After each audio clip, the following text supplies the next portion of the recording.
Hi, I'm the Recruiting Maven and welcome back to my channel. Today's guest is Mike Matson. We both are recruiters. We are. So Mike's here to talk about a very important subject matter, and that is, Mike?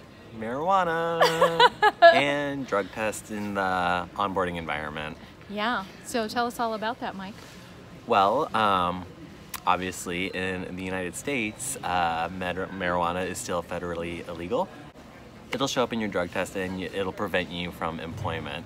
Certain states have legalized marijuana, but in most cases workforces abide by federal regulations. And so unfortunately for most companies, if you do smoke marijuana, even if it's recreationally and it shows up in your drug test, you will lose your job offer and you won't get hired.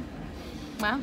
Yeah, there are certain companies who don't test for marijuana. They're few and far between. I know some companies in my home state of Oregon, they certainly don't. And that's a good resource for folks that do enjoy marijuana recreationally or medically, that they can work at those companies without, failing a drug test. And well, I do recruit for British Columbia and Canada as well. So Canada has federally legalized marijuana, and so for recreational or medicinal use. And so if you are an applicant for a job and you're expected to do a drug test, go ahead and puff away. It's not going to show up and you're not going to be able to lose your job or lose the offer opportunity.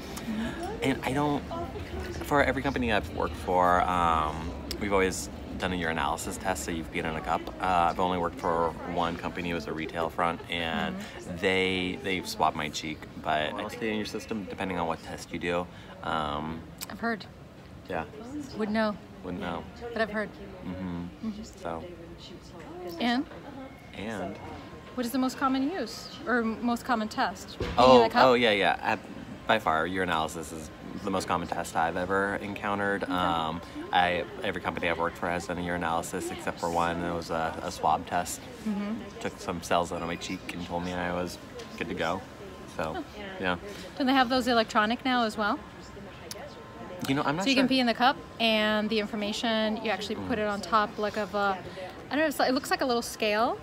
And then at that point, the information actually gets sent digitally to the company that's being hired, that you're trying to get hired with. Yeah, we see most urinalysis results within 15 minutes, so it's pretty quick. You can fail a urinalysis test if your urine's too warm, because that's a little suspicious. Really?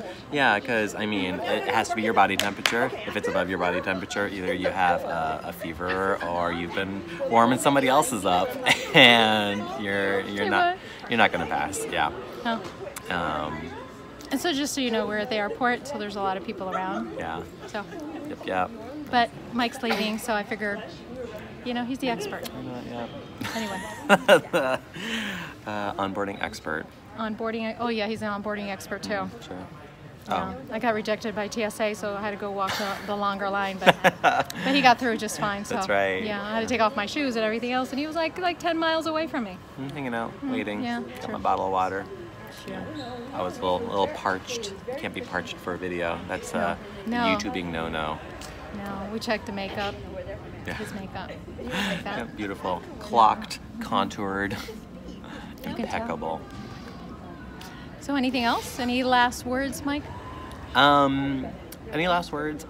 If you are a job seeker who uses marijuana recreationally, I would recommend just taking a break, not using it for 1 to 2 months before seriously considering a job, because it might show up in your drug test and it would really suck for not only you but the company you're applying for to put so much resources and effort into testing you and trying to bring you into the company to have you fail a drug test at the last moment. And so just be courteous of your future opportunity and your future employer, and try to, if you live in the States at least, wait. Move to Canada. Or move to Canada, puff away.